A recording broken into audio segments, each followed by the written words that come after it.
in collaboration with the Silver Jubilee of the SAFOG. Professor Marianne Lumsden, you are not a stranger to Sri Lanka, and I welcome you as the chief guest of this Congress dinner. Despite your busy schedule, we feel privileged to have you as our chief guest. I warmly welcome Professor Sabaratnam Arunkumaran and Dr. Rohana Hathattuwa for gracing this occasion. Presidents of OGSB, FOGSI, SOGP, all of you are very warmly welcome for this SLCOG dinner. I also welcome all the presidents and secretaries of the sister societies, high officials of the Ministry of Health, WHO, UNICEF, UNFPA, and NGOs, and all the delegates and participants for gracing this occasion. All this happening today. So there is much more in the banquet rather than listen to me. So I will just stop here and wish you a happy evening. Thank you very much.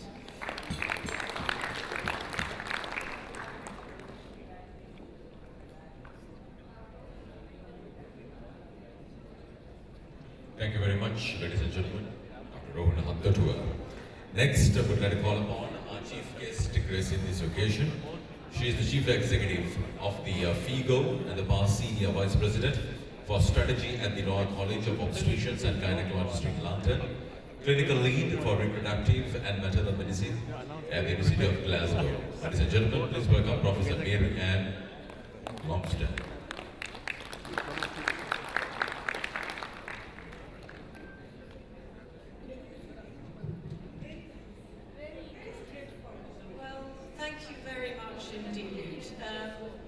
I'm absolutely delighted to be here and bring you greetings both from myself and from FIGO, which is the organisation of which I'm now chief executive. I've sort of moved from being an active clinician to being an administrator, and it's quite a challenge in some ways. But it's particularly lovely to be here because I'm surrounded by friends, old and new, and I would like to start with your commitment to your patients and your country and your society is absolutely exemplary, and I applaud all of you for it. I think it is fantastic. And I visited charity hospitals where busy consultants are working all the week, and then they go at the weekend and provide free care to people outside the main cities. And I have been much moved by that over the years, and you know who you are, so I won't name people individually. But the spirit is what matters, and so please don't lose it. And don't lose the real enthusiasm for the universal health care, which is in the region to a greater or lesser extent, and is something that can be built on, giving really very good results in many areas, and the potential to improve where the results aren't quite so good yet. And I've never heard any...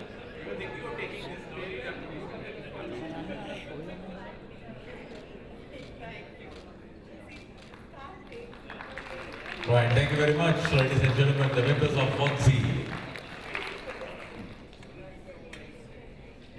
Right, next we would like to call upon Dr. Rohana Hathattuwa to present the next award of appreciation to the President of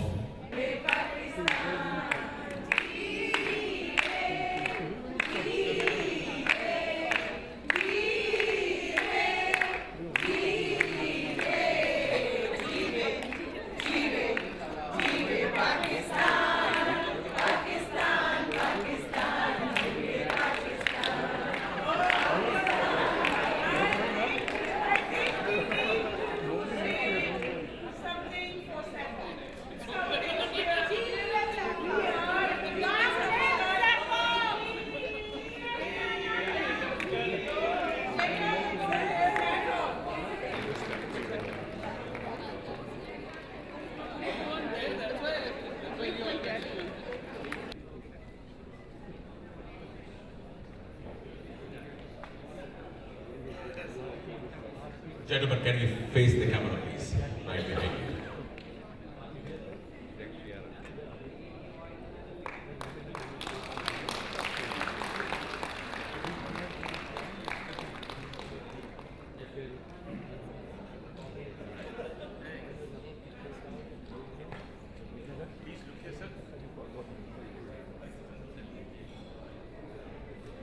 In the meantime, thank you very much. The presentation part, thank you very much. Third place goes to Dr. PGYS Silva.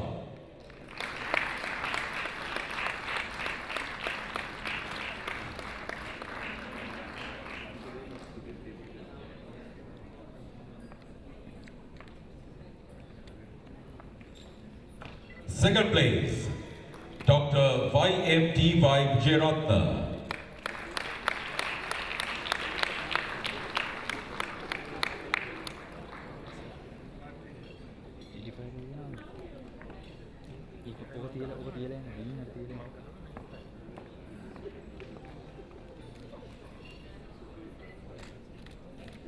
Ladies and gentlemen, Professor Sir Sabaharatnam Arukumaran, YGA.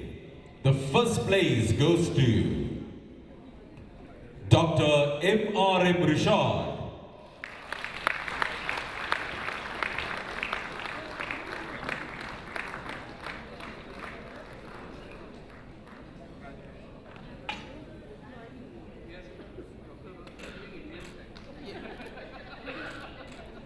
Thank you very much, Professor Sanat Nandrol. Would like to call upon Professor Arukumaran to remain where you are.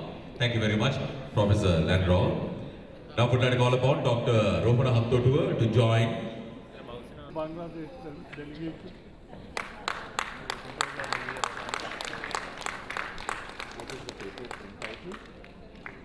Dr. Ruchi Mishra from India.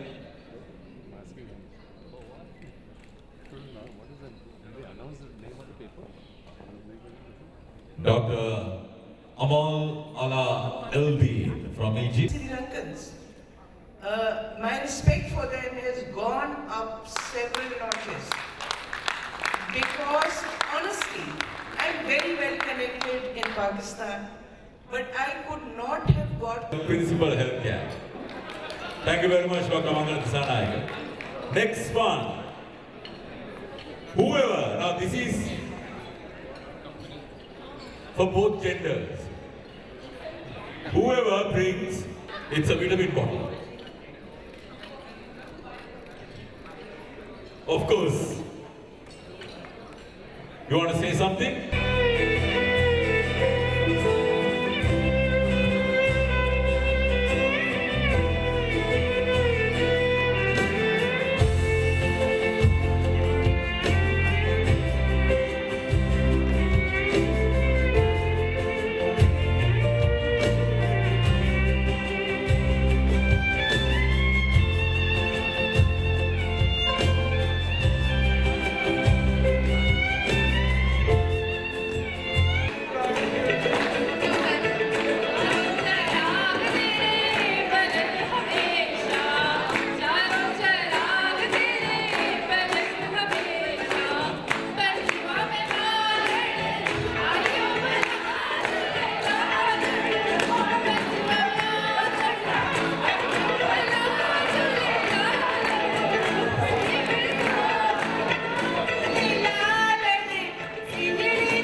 Sri Lanka College of Obstetricians and Gynecologists held in association with the Silver Jubilee of South Asian Federation of Obstetricians and Gynecologists. The 2020 latest definition of cerebral palsy. When I move into world prevalence, cerebral palsy ranging from 1 to 4 per 1,000 live. Even though it is a childhood disorder, majority of children acquire the primary insult during their antenatal period. So this is the protocol that we developed, and the other side you see Sinhalese version of patient information leaflet. And this is the checklist that we have developed. Now this is a normal thing now. This has become a culture in our unit.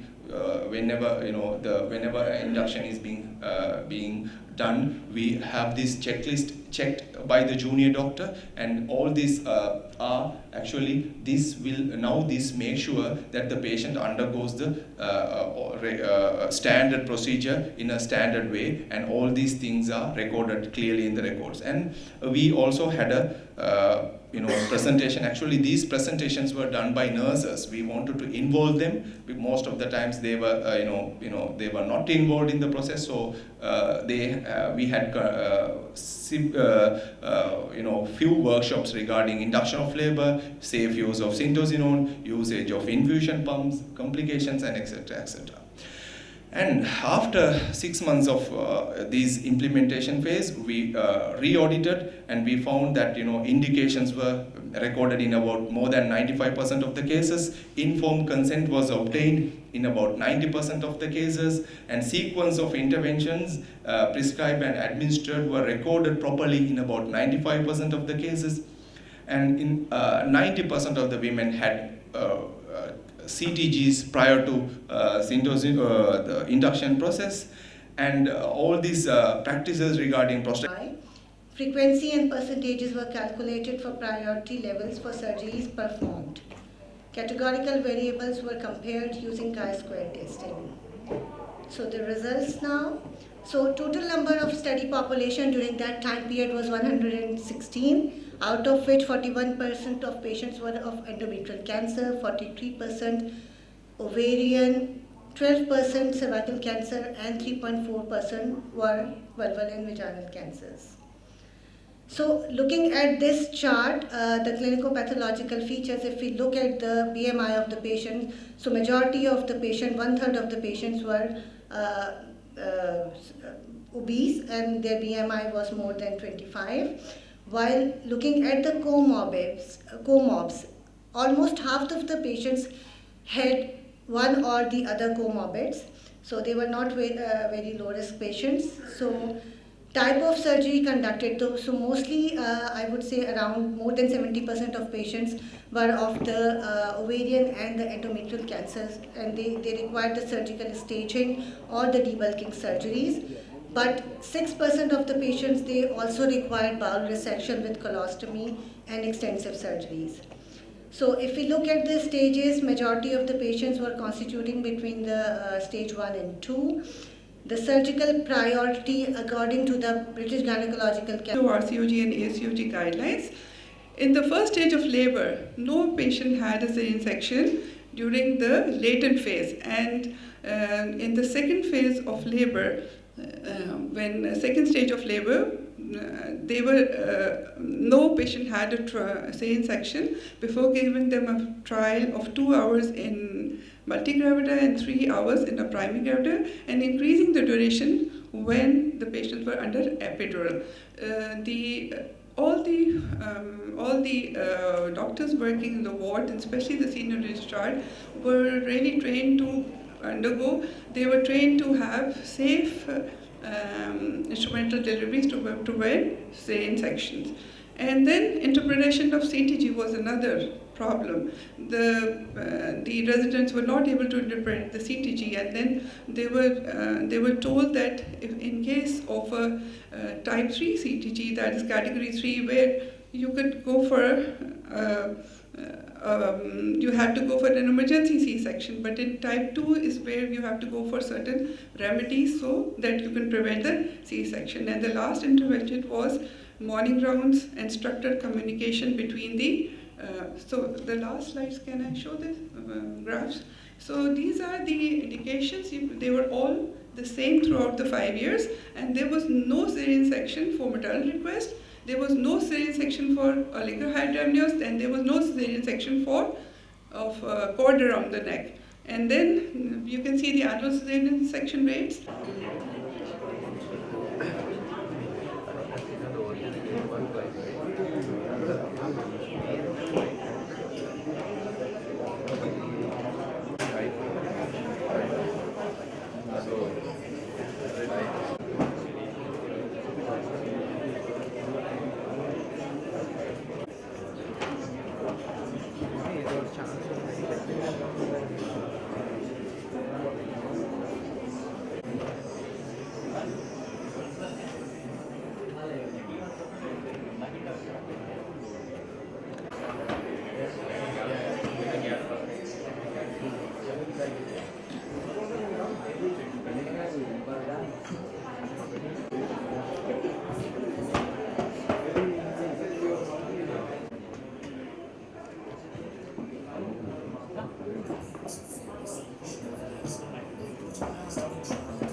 Disruptions occur for polycystic ovary syndrome. Now, it is not the age of adolescence, not the present time, it's important, because in addition to the clinical features they have, they are going to suffer during adulthood for infertility, again, hirsutism and all this. Same things in addition, endometrial carcinoma is a big threat for these patients, including metabolic syndrome. So it's not for the longevity, the quality of life depends on the treatment and prevention and combating polycystic ovary syndrome, which shows the factors determining health and chronic diseases if we take polycystic ovary syndrome as a chronic disease. So there